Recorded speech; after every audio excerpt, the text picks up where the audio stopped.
వేదాంతం పరిచయం పరిభాష. వేదాంత అవగాహనలో అపోహలు. భగవంతుడు బాహ్యంగానే ఉన్నాడు. ఇది ఒక పెద్ద అపోహ. ఒకరోజు రాత్రి గురువు తన కుటీరం బయట వీధిలో ఏదో వెతుకుతున్నారు. అతని శిష్యుడు తన పని నుండి తిరిగి వచ్చినప్పుడు గురువును చూసి ఆసక్తిగా అడిగాడు, గురువర్య, ఈ సమయంలో మీరు ఇక్కడ వీధిలో ఏమిటి వెతుకుతున్నారు?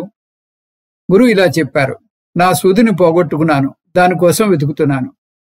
ఆ విద్యార్థి గురువుతో పాటు చేరి కాసేపు వెతికాడు. తర్వాత గురువుని ఇలా అడిగాడు, తమరు ఒక్కసారి ప్రయత్నించి ఎక్కడ పడిపోయిందో గుర్తు తెచ్చుకోండి. ఆచార్యుడు, నా గుర్తుకొచ్చింది, అది నా కుటీరంలో నా మంచం దగ్గర పోయింది.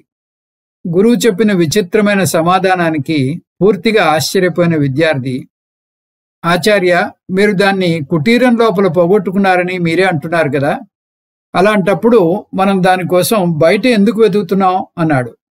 గురువు బదులిచ్చారు, దీపంలో నూనె లేదు, కుటీరం చీకటిగా ఉంది, ఇక్కడ తగినంత వీధి లైట్లు ఉన్నందువల్ల దానికోసం బయట వెతకాలని అనుకుంటున్నాను. ఆ విద్యార్థి నవ్వు ఆపుకుంటూ ఇలా అన్నాడు, కుటీరం లోపల సూదిపోతే అది బయట దొరుకుతుందని ఎలా అనుకుంటున్నారు గురువుగారు? గురువు శిష్యుని చూసి నవ్వి ఇలా అన్నారు, మనం చేసేది అదే కదా. భగవంతుడు ఆత్మరూపంలో మనలోనే ఉన్నాడు. సర్వం ఆప్నోతి ఇది ఆత్మ. సర్వవ్యాపకమైన ఆత్మ మనలో కూడా ఉంది. మనలోనే ఉన్న భగవంతుని కోసం దూరంగా ఉన్న దేవాలయాలకు పరిగెత్తి పర్వతాలపైకి వెళ్ళి వెతుకుతూ ఉంటాం. ఆ భగవంతుడే ఆత్మ. మనందరం లోపల ఉన్న ఆత్మను గుర్తించక, ఆ భగవద్రూపమైన ఆత్మను గుర్తించక బయట వెతుకుతున్నాం. ఎందుకు? లోపల చీకటిగా ఉన్నందున ఆత్మ తెలియటం లేదు.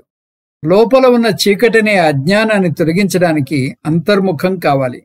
బాహ్యంగా ఎంత వెతికినా లాభం లేదు.